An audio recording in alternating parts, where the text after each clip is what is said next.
हरे कृष्णा। श्रीमद् भगवद गीता के 8वें अध्याय को आगे पढ़ते हैं। ब्रह्म का जो एक दिन है उसको 1000 चतुर्युग गीतक की अवधि वाला और रात्रि को भी 1000 चतुर्युग गीतक की अवधि वाली जो पुरुष तत्व से जानते हैं वे योगीजन काल के तत्व को जानने वाले हैं।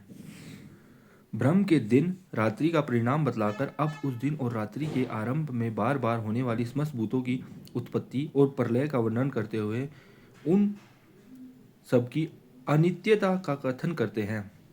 संपूर्ण चराचर भूतगण ब्रह्मा के दिन के प्रवेश काल में अव्यक्त से अर्थात ब्रह्मा के सूक्ष्म शरीर से उत्पन्न होते हैं और ब्रह्मा की रात्रि के प्रवेश काल में उस अव्यक्त नामक ब्रह्मा के सूक्ष्म शरीर में ही लीन हो जाते हैं। यद्यपि ब्रह्मा की रात्रि के आरंभ में समस्त भूत अव्यक्त में लीन हो जाते हैं, तथापि जब तक वे परम पुरुष परमेश्वर को प्राप्त नहीं होते तब तक उनका पुनर्जन्म पिंड नहीं छूटता।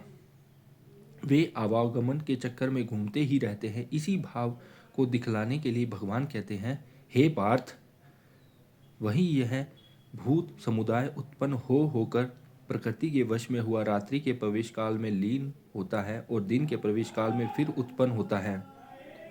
ब्रह्मा की रात्रि के आरंभ में जिस अव्यक्त में समस्त भूत लीन होते हैं और उस दिन का आरंभ होते ही जिससे उत्पन्न होते हैं वही अव्यक्त श्रेष्ठ है, सर्वश्रेष्ठ है, या उससे बढ़कर कोई दूसरा और है?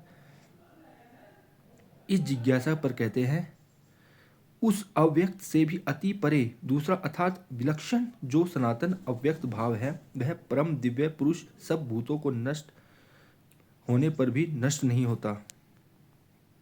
8वें और 10वें श्लोक में अधियज्ञ की उपासना का फल परम दिव्य पुरुष की प्राप्ति, 13वें श्लोक में परम अक्षर निर्गुण ब्रह्मा की उपासना का फल परम गति की प्राप्ति और 14वें श्लोक में सगुण साकार ब्रह्म भगवान श्री कृष्ण की उपासना का फल भगवान की प्राप्ति बतलाया गया है। इससे तीनों में किसी प्रकार के भेद का भ्रम न हो जाए, इस उद्देश्य से अब सबकी एकता का प्रतिपादन करते हुए उनकी प्राप्ति के बाद पुनर्जन्म का अभाव दिखलाते हैं।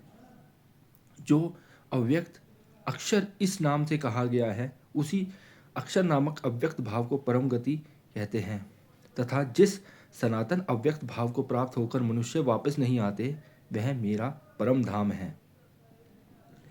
इस प्रकार सनातन अव्यक्त पुरुष की परम गति और परम धाम के साथ एकता दिखलाकर अब उस सनातन अव्यक्त परम पुरुष की प्राप्ति का उपाय बतलाते हैं।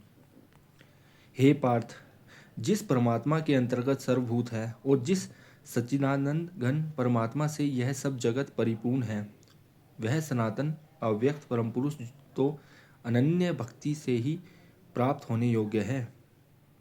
अर्जुन के प्रश्न का उत्तर देते हुए भगवान ने अंतकाल में किस प्रकार मनुष्य का परमात्मा को प्राप्त होता है यह बात भली भांति समझाई।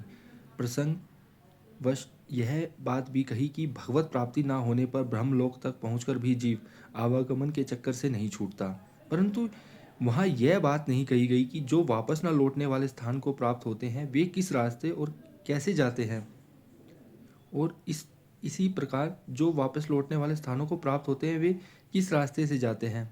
अतः उन दोनों मार्गों का वर्णन करने के लिए भगवान प्रस्तावना करते हैं, हे अर्जुन, जिस काल में शरीर त्याग कर गए हुए योगीजन तो वापस न लौटने वाली गति को और जिस काल में गए हुए वापस लौटने वाली गति को ही प्राप्त होते हैं उस काल को अर्थात दोनों मार्गों को कहूँगा।